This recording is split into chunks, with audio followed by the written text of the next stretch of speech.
Random thoughts. Now, if there is one document that summarizes America's approach to how it does business with Africa, this is the document. It tells us almost everything, not everything actually, but at least gives us a glimpse of how the US government deals with African governments behind the scenes. Now, this is a document that gives you that picture that you don't get in the mainstream media, or you don't see anybody talking about it in the public arenas. Now, this is a document that was generated in 1975, August 18th, and it's a document that talks about the coup that had just happened in Nigeria on the 29th of July 1975. And it is this coup that removed Yakubu Gowon from power, and he was replaced by one Murtala Mohammed. Now, this document was generated as a briefing memorandum from Assistant Secretary of State for Public Affairs, Reinhardt, to Secretary of State, Kissinger. We're going to read the document, and I'm going to put in my comments as I read along the document. This is not something I've done in the other videos, but I found this document to be so interesting and so insightful, and it gives us a picture that we usually don't get. We suspect, but we usually don't get the picture drawn for us by the Americans themselves, especially people in such offices as Assistant Secretary of State for Public Affairs, and a document that is written to be read by the Secretary of State and Kissinger in this situation. And we know that Kissinger is one of those secretaries of state that left behind a history that is so memorable around the world. And he was such a powerful, we can say, Secretary of State. I'm going to read the document. As I've said, this is a document that was generated on the July 28, 1975, and this is a document that was generated by one Reinhardt, who was the Assistant Secretary of State for Public Affairs, and this is a document that he generated. Maybe him and the Secret Service generated this document to be read by the Secretary of State, Kissinger, and this document was supposed to give him an understanding of what was happening in Nigeria after the 1975 coup. The document is, of course, titled Nigeria After the Coup of July 28th, of course, 1975, and it reads, "This memorandum is presented in response to your request of August 14th. It is concerned with the nature of the new government, its prospects, and continuing American interests." Now, you should have that word interest at the back of your head as we read this document, because it's very important for you to have that in mind as we go through the document. The new leadership, the subhead. The leader of the coup against General Yakubu Gowon is an erratic, vainglorious, impetuous, corrupt, vindictive, intelligent, articulate, daring Hausa. Now, right from the beginning, there is a lot that is going on in this document. The description of Brigadier Murtala Mohammed is typical American, finding all these negative sides of someone and then trying to maybe make them look huge, maybe sometimes more than they actually are. I'm not going to say that Murtala Mohammed was an angel, but I think this is overboard, the way they are describing him as somebody who is very proud of himself, somebody who does without thinking. That's what impetuous actually means. And somebody who is corrupt, somebody who is vindictive. When we talk of corruption, of course, corruption is a word that is often used by Americans to describe Africans, of course. As if there is no corruption in the US, Americans are always clean. The American politicians are always very clean, of course. And then he says he's vindictive and he's intelligent, articulate, daring Hausa. And then he goes on to say, Brigadier Murtala Mohammed was a prime force in the Nigerian coup of July 1966, which brought Gowon to power, and is one of the two principal plotters against Gowon for the past 2 years. He commanded a division during the Nigerian Civil War, was involved in the only documented cases of genocide, won one by important battle, and thereafter coasted for upwards of 2 years until Gowon finally removed him from command and placed him in charge of army signals, a position which he held until last month, though he combined his military role with the civilian position of Commissioner, Minister of Communication from July 1973 until the coup. Now again, the document goes on about trying to paint this Murtala Mohammed in a certain light. And I'm not saying he was an angel, but I'm saying this is the usual way Americans will try to portray African leaders, in very negative light most of the time.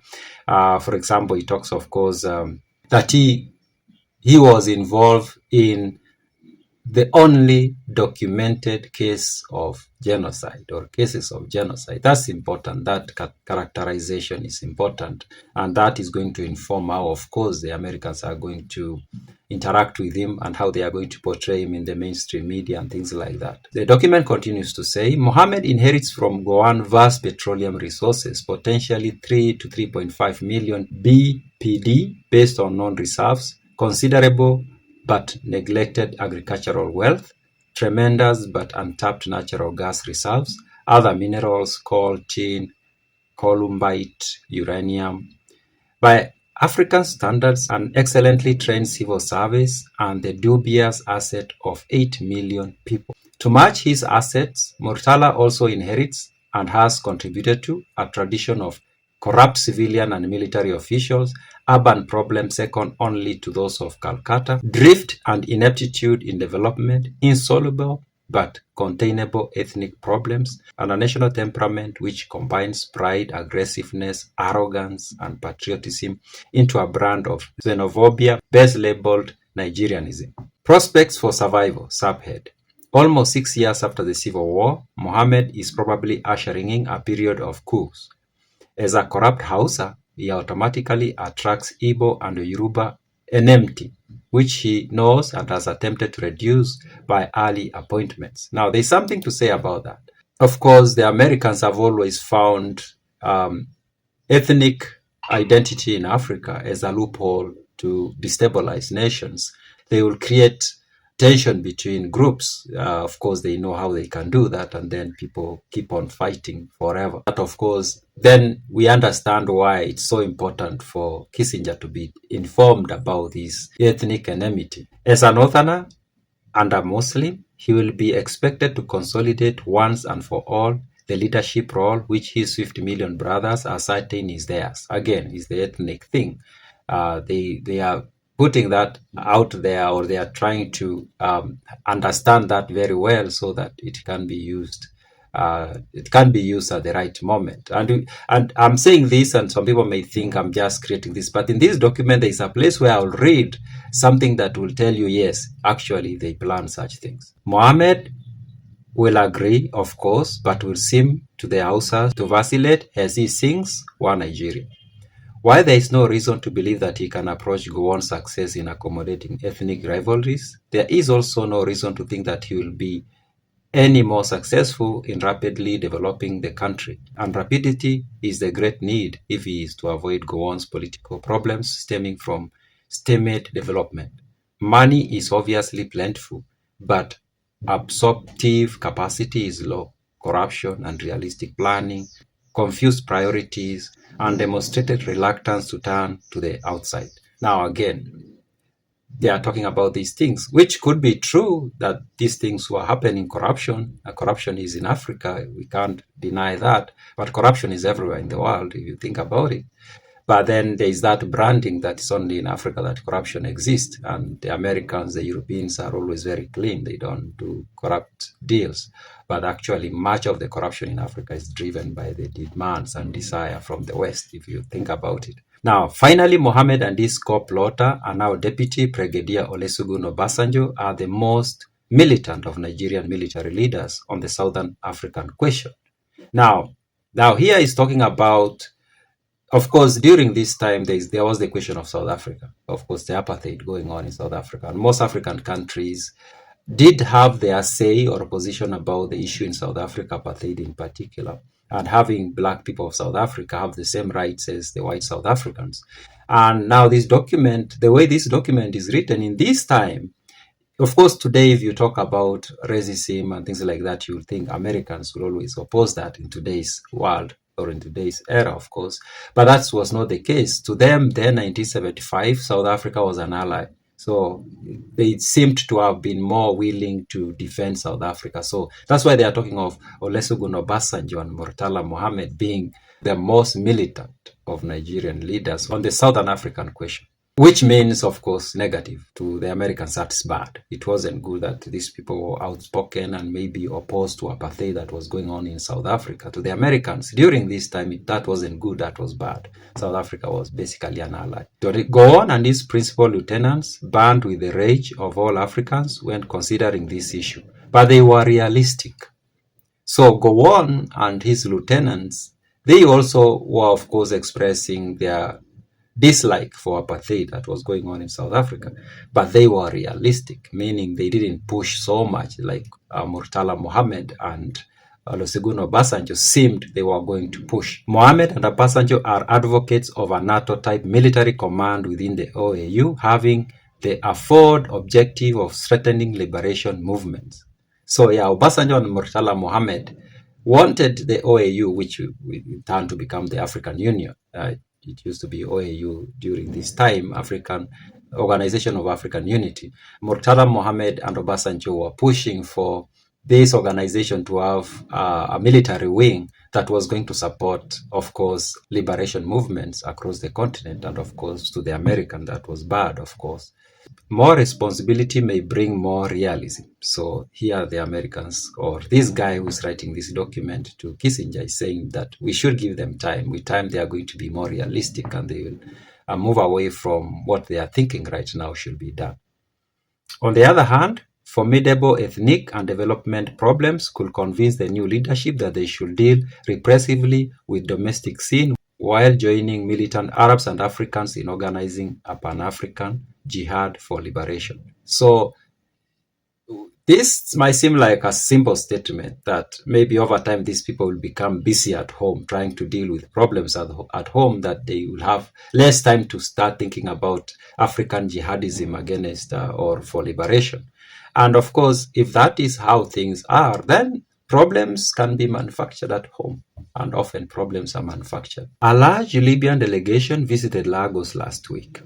Mohammed and Obasanjo are unlikely to bring any more inspiration to this enterprise than Nkrumah and Amin.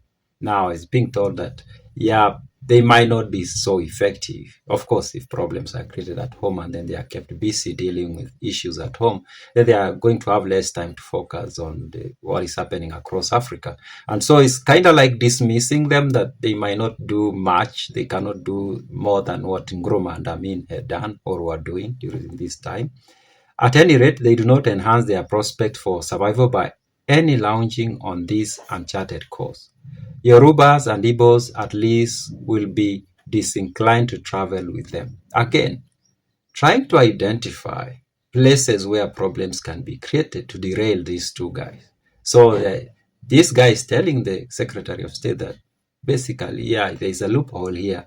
These people can do a lot of damage on the continent, but we can keep them busy. There is a way to keep them busy by making the Yorubas and Igbos, of course, start looking at them as not, they shouldn't be there. They should give them problems to deal with back at home so that they are busy there. They don't look elsewhere. Nature of American interest. Now, this is another very interesting, I would say the most interesting part of this document. An early but undocumented and probably inaccurate assessment is that certainly Mohammed and perhaps Obasanjo are anti-American. I believe that this initial reaction is based on no more than an unfortunate US visa restriction entered in Mohammed's passport and Obasanjo's repulsive move to evict our embassy from prime Lagos property. So he's informing the Secretary of State that these two guys don't like America and they have their own issues. But again, typical of American, instead of trying to understand that maybe these guys have things they think Americans are doing that are not right on the continent and in Nigeria in particular, they resort to minimize their concerns to being personal, petty issues, that Murtala Mohammed is anti-America because he was denied visa. And Obasanjo is anti-American because there was an issue about land that the embassy used to occupy. Maybe those were issues, but I am not persuaded they were the primary reasons why Obasanjo and Murtala Mohammed will be anti-American. But of course, this is what the person who wrote this document thought and wanted the Secretary of State to think. Nigerian leadership is far more pro-Nigerian than anti any cause or country, which is the essence of Nigerianism. I don't know what he actually meant there. If you think you can see what he means in that sentence, write in the comments. Still, we can probably do little or no political business with a new regime, which of course does not distinguish it from the old. So now, start following from here very carefully. He's saying the American government should not do any political business with the new regime. Political business, underline political business with the new regime. And it's not going to be any different from how they were dealing with the previous government. And then he say, we are simply too far apart on the political issues which they exalt, mainly Southern Africa and the whole range of UN controversies. So we disagree with these guys on the question of South Africa. Southern Africa, which of course included Namibia and other countries that were still under colonialism during this time. So he says we disagree with them on those issues. To the Americans have said South Africa was an ally, and the whites in Africa, wherever they were considered to be allies basically, and the black people were not considered allies for the most part, except when they became useful, of course, to the interest of America. So he says they disagree with this new government on those issues or on that issues. And now I don't know what the UN controversies were. I'm trying to figure out what those were. I'm suspecting could be the issue of Katanga and Zaire or DRC Congo today. Could be that's what they is referring to here. Most likely that's it is, but maybe not, maybe something else. The communism countries have no better political opportunities unless they foment and become involved in the jihad scheme, which I believe to be as imprudent for them as for us. So these countries is calling communists. And for the most part, any country that basically did not agree with the US in the 60s and the 70s, did not agree with the West, was branded communist, because most of these countries, because they needed to survive, they had to form alliances with the communist East, of course, the Soviets, and that, of course, made them communist, even when they did not necessarily take the communist ideals, but they just formed alliances for protection mostly. Then they were communist. And he's basically saying these people are doing nothing good, not for themselves and not for us Americans. Continues to say, it is in the economic and commercial area that the United States government will have greatest opportunities. Now we arrive. While the American government does not want to do any political business with the new regime in Nigeria, they see opportunities in commercial economic area. Now we continue reading. Even in this area, it is the private sector motivated by the US government which is in the best position to advance our interests. Now, instead of the American government doing political business with the Nigerian government, how about we have the private sector from the US come do business with the new government, and that will be for our interest as a country. That's what he's saying. And that, of course, shows us how the Americans have always done business with African countries. And it is in this area that Mohammed has demonstrated the most responsiveness. That's interesting. This guy is a problem elsewhere, everywhere. But when it comes to American businesses, this guy has shown responsiveness. He's willing to work with them. When the corrupt Mohammed succeeded the more corrupt J.S. Tarka as Commissioner of Communication, he immediately perceived that at least the telephones must operate properly if his fate were to be any different from Tarka's. Again, the branding of corrupt. This branding cannot be used on an American politician. Even when they are really corrupt, it can't be used like that. And remember at this point, going by American standards, this guy had not been taken to court, due process, and pronounced to be corrupt. There is no process that has been used to arrive at the conclusion that he's corrupt. He's just corrupt because the American diplomat has said he's corrupt. That's all. American businessmen, in extended conversations with me, described Mohammed as being a Nigerian in his acceptance of their proposals. Now, this guy is willing to do business with American companies, and he doesn't care about the interest of Nigeria. He is corrupt, but the American businesses are doing business with him, and they are not corrupt. Specifically, GTE and ITT were close to multi-million-dollar contract when Mohammed turned from communication to plotting. These deals have all the earmarks of Ashland and Mobil oil arrangements, which is another problem. The point is that they are deals in a country where Americans have not enjoyed much success outside the petroleum sector. Now, there are details, of course, that maybe we will have to go back and find out what those were. For example, Ashland and Mobil oil arrangements, I guess those are private companies from the US that were doing business in Nigeria. There must be details about these companies or these deals. Mohammed is intelligent enough to realize that he cannot survive unless he can convert oil revenues into tangible development. Now, the branding, the characterization, he is intelligent enough, meaning he's not intelligent. Among his considerable faults is not Idi Amin's stupidity. Of course, African leaders are stupid. Idi Amin is very stupid, but this one is not as stupid as Idi Amin. Yeah, this is very interesting characterization of African leaders, and seems like African leaders, wow, maybe they still are put on a scale of stupidity. Most likely that still happens to date. His questionable maneuvering as commissioner reveals a respect for American technology and a realization that capital markets do not begin and end in London. So, of course, he's trying to tell the Secretary of State that American companies needs to get more of the pie. British and Canadian communications interests have absorbed Nigerian revenues for years without producing workable system. Other fields point up similar examples as United States government policy has deferred to a British sphere of influence. What we badly need, to put it bluntly, is focused American investment and economic penetration of Nigeria. The planes between New York and Lagos are filled with American businessmen, most of whom return frustrated because their proposals are a part of no plan other than their own. So there is a problem that needs to be fixed here, that American businessmen need to be taken care of better in Nigeria. That's what he's trying to say. So they need to find ways to make sure that American business people who go to Nigeria get the better deals and their proposals are basically taken serious. Our aid program, even when it received substantial appropriations, demonstrated the same shortcoming. Now we are coming to another elephant in the room, is the aid, the money given as help to Africa. And we all think that this money is coming to help, but not actually. And that's going to come up as we read along. It ought not to be beyond United States government ingenuity to organize appropriate sectors of American private industry to spend Nigerian money to gain perceptible development in response to Nigeria's economic and Mohammed's political survival needs.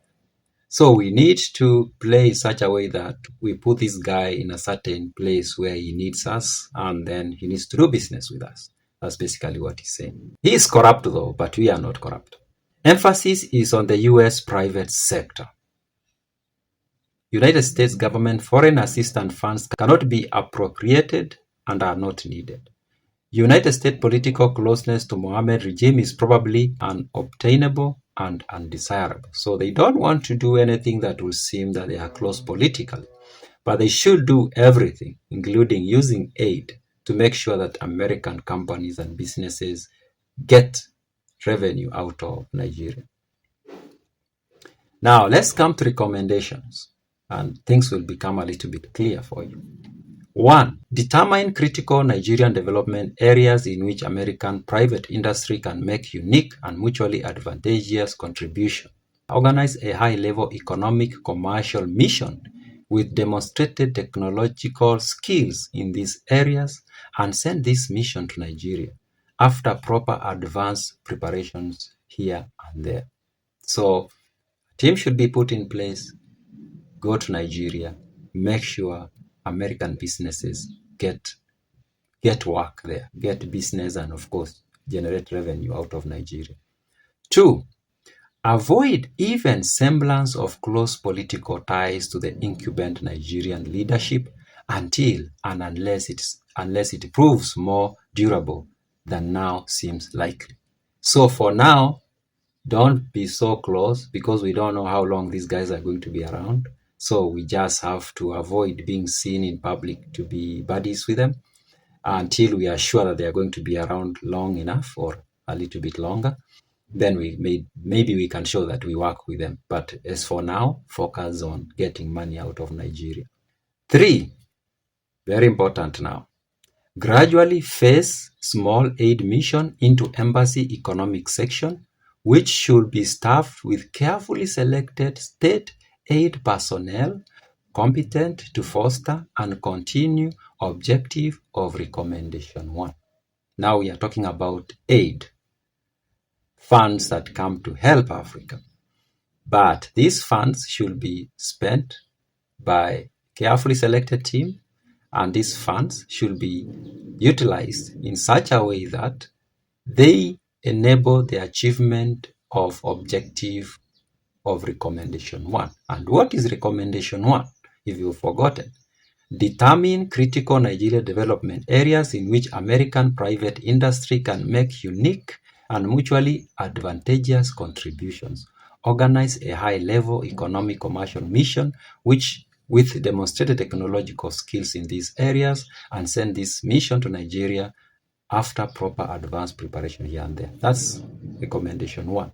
So recommendation 3 about aid, if you think carefully, what does aid have to do with commercial interests? Ideally, they shouldn't. Aid is coming for AIDS, malaria, those things. And then business people will come on their own. It's a different game altogether. But no, this document is telling us that there is a link between aid and private enterprise in the US. So aid that comes to Africa has to be utilized in such a way that it enables the private sector in the US to make profits here. 4, maintain discreet, friendly state ties with Gowon, though avoiding commitments. Now, Gowon is the guy who was removed from power, but they are saying they should maintain some ties with him. But don't show it. It should be discreet. It should be secret that we still talk to this guy. We still deal with him. Why though? We continue reading. After another coup or two, probably bloody, Gowon may seem more and more to be indispensable military leader, or at least the only acceptable one. So we have him there. We might need him in future. We might need to bring him back, and then we might need to use him. That's what this document is telling us. So when you read this document carefully, it's worrying. You're wondering what has been happening for years and years in Africa. What is America doing in Africa? I can bet it's not only the US, of course, the Europeans, the French, the British, all of them are doing similar games here. So then you start wondering, the disability, the political turmoil, civil wars that we see here, and coups and everything, are they really caused by Africans themselves? Probably not. Some people are being used, of course, to create whatever tensions we have around. Then you start wondering, the aid that come, the grants and the money that is being spent on NGOs in Africa, what is the goal of that? Who is giving out that money, and what is the objective? The general story, or what everybody thinks, is that these people are so good, they so much love us, that they give us money for free to come and solve our problems. But actually, no. There is always something that they are looking for. And unfortunately, whatever they are looking for usually is not for our good, it's for their good. Those are my random thoughts.